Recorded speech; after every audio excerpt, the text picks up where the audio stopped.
Clark reminded everybody who she is in the Fever win over the Wings in what was a blowout victory, one where Clark didn't even shoot the ball well. The drama surrounding Caitlin Clark and the Indiana Fever has reached a boiling point. What started as a questionable moment during a celebration is now being dissected like a national security incident. And frankly, it's not hard to see why.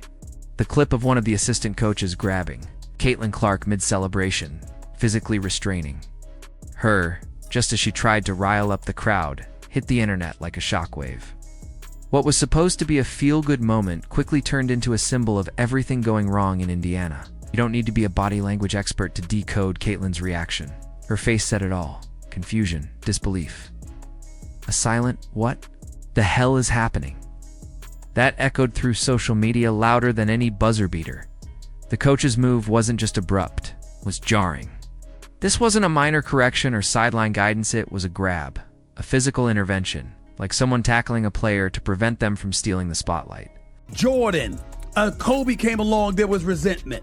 I mean, the list goes on and on. It happens. And let's be honest, Clark wasn't storming the court, taunting opponents, or behaving inappropriately. She was doing what stars do, fueling the fire, elevating the energy, feeding off the fans, and giving the people what they came to see.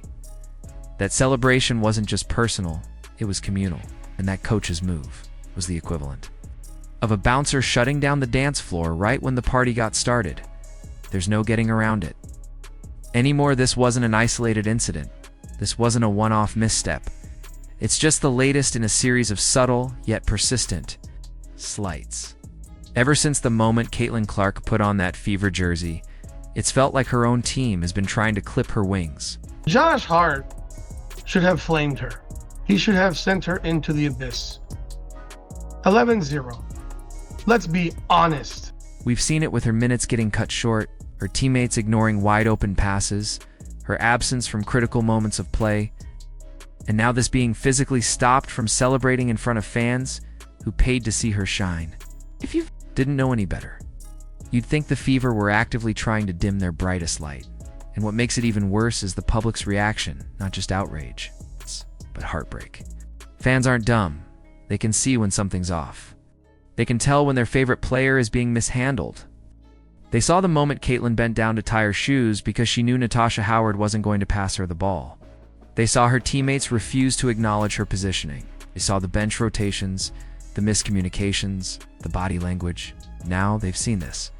A coach grabbing her like she's an unruly rookie instead of the very reason their franchise is relevant again. Caitlin Clark didn't arrive in the WNBA quietly. She didn't sneak in the back door. She kicked it down with record-breaking college stats, a fan base ready to follow her anywhere, and a media presence that transcended the game itself. So we need to be completely honest about A'ja Wilson here, because these are some of the dumbest conversations ever in sport. She became a household name, a marketing powerhouse, the golden goose of a league desperate for a revival. And instead of nurturing that momentum, instead of building around her, the Fever have chosen resistance over recognition, control over creativity, restriction over resonance. This isn't just about basketball, it's about culture. It's about how an institution treats the very woman who brought it back to life. Clark was supposed to be the spark that reignited the league's flame. Instead, she's been turned into a cautionary tale of what happens when power structures feel threatened by someone who refuses to shrink herself. And now, people are asking hard questions. Why does this coaching staff seem more focused on micromanaging her celebrations than maximizing her potential? Why is she being pulled during blowout leads instead of being allowed to bask in the joy of the game she's revitalized? Why is she treated like a liability when her presence has increased franchise valuation from $90 million? The Indiana Fever beat the Dallas Wings 102-83. This was a highly anticipated game because it was going to be the first time that to $340 million in less than a year. How did we get here? The answer is as layered as it is infuriating. Part of it is internal politics. Part of it is jealousy. A huge part of it is the uncomfortable truth that Caitlin Clark doesn't fit the WNBA mold. She's not playing identity politics. She's not curating her brand to align with league narratives. She's just playing ball, playing it better than almost anyone. That authenticity, that refusal to conform's what makes her magnetic. To fans and dangerous to those who prefer control over chaos. You can feel the tension every time she steps on the floor. You can see it in the weird glances from teammates. You can sense it when the camera pans to the bench and she's benched. Just when she's catching fire, the joy she once radiated is now clouded by confusion, frustration, and that unmistakable exhaustion that comes when you realize you're swimming upstream every single day, and yet the numbers don't lie. Her impact on league economics is unprecedented. Her merchandise sells out. Her games break viewership records. She has brought more attention to the WNBA in months than some players have in entire careers. 89 against the Dallas Wings. Congratulations to Fever. They killed it with their old and trusty playbook of just rim run. She's not just a rookie, she's a revolution. And revolutions don't wait around for permission. If the Indiana Fever can't see that, then maybe Caitlin Clark needs to start looking elsewhere. Because while she's being benched, grabbed, and ghosted by her own team, other franchises are quietly taking notes. They're watching this implosion in Indiana like it's a free agency preview. When the time comes, they'll be ready. Ready with better coaching, stronger systems, and a willingness to let her play the game the way only she can. There's something especially tragic about watching brilliance get boxed in. It's like watching a flame slowly smother under a wet towel. Caitlin Clark was never meant to be a background character. She's the main event, the walking highlight reel, the logo three-point assassin. And now, she's being treated like a rookie intern who forgot to refill the Gatorade cooler. Have tried to justify the coach's actions, called it miscommunication, said it wasn't malicious. But whether it was intentional or not doesn't change the impact. When you grab your star player mid-celebration, you're not just stopping a moment, you're sending a message. One that says, tone it down. You're too much. And for someone who's carried a league's revival on her shoulders, it's destructive. You can't build a league around a superstar and then treat her like she's disposable.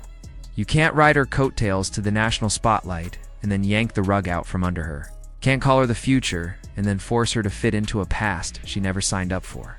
I do think that she's a bit delusional here, and also like maybe the slightest bit disrespectful, because I don't know. This isn't about ego. It's about identity. Clark brought her entire self to this league. Fearless, bold, unapologetically brilliant. And instead of embracing that, the Fever are trying to sand down the edges, dull the shine, and mute the noise. But what they don't realize is that noise is the reason fans are tuning in. That swagger, that fire, that smile, that's the product. And without it, they're just another team with a losing record. Clark's not asking for special treatment. She's asking for respect, for space to grow, with the kind of support every generational athlete deserves. Instead, she's getting mixed signals, weird energy, and now, physical restraint. It's not just bad optics, it's bad leadership. And let's not forget the broader implications. There's a reason why so many fans are whispering that if Caitlin Clark was anyone else, if she looked different, if she played the media game differently, she'd be treated like royalty. But because she doesn't check the usual boxes, she's seen as a disruptor instead of a gift. That's not just unfair, it's dangerous.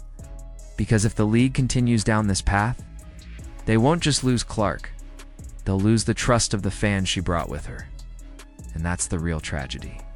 Not just the wasted potential or the stifled talent, but the missed opportunity to build something legendary. Caitlin Clark was the WNBA's chance to hit reset, to embrace the future, energize a new generation, and redefine what women's basketball could be. The media and pundits who are race baiting and doing all kinds of ridiculous things around women's basketball. And instead, they're busy playing small ball with a superstar. She's taken the hits. She's weathered the noise. But at some point, even the toughest players start to wonder if the game is worth the grind, especially when it feels like your own team is your biggest opponent. If Indiana keeps fumbling this, they won't just lose their franchise player. They'll lose the faith of everyone who believed this league was finally ready for something bigger.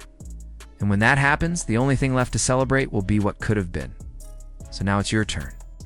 What do you think about how the Indiana Fever is treating Caitlin Clark?